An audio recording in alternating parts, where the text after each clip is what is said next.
આજના ટોપ સ્ટોકની વાત કરી લઈએ તો સૌથી પહેલાં બીએસસી અને ભારત ડાયનામિક્સ ફરી એકવાર અહીંયા 52 વીક હાઈના લેવલ્સ આપણને બનતા દેખાયા છે, એટલે આ બંને સ્ટોક ફોકસમાં રહ્યા છે.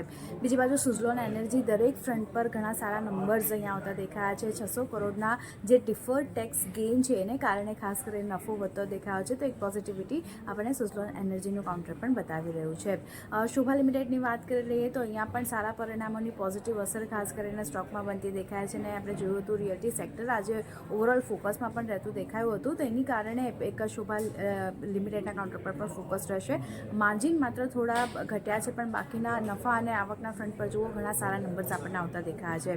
મઝગાંવ ડોક શિપબિલ્ડર્સની વાત કરી લઈએ તો અહીંયા ખરાબ નંબર્સ, નબળા નંબર્સના કારણે સ્ટોકમાં એક નેગેટિવિટી બનતી દેખાય છે. વધુ ખર્ચના કારણે નફા અને માર્જિન જે છે તે આપણને અહીંયાથી નેગેટિવ આવતા દેખાયા છે, એને કારણે સ્ટોક લગભગ 5% જેટલો ઘટ્યો છે.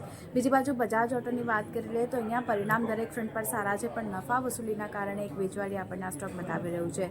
સેક્ટર સ્પેસિફિક વાત કરી લઈએ તો આજે મોસ્ટલી તમામ સેક્ટરમાં દરમિયાન સાથેનું કામકાજ થતું દેખાઈ રહ્યું છે, પણ સૌથી વધારે વેચવાલી જે આપણે જોઈ રહ્યા છે તે મેટલ સાથે જ ઓટોમાં આપણને બનતી દેખાઈ રહી છે.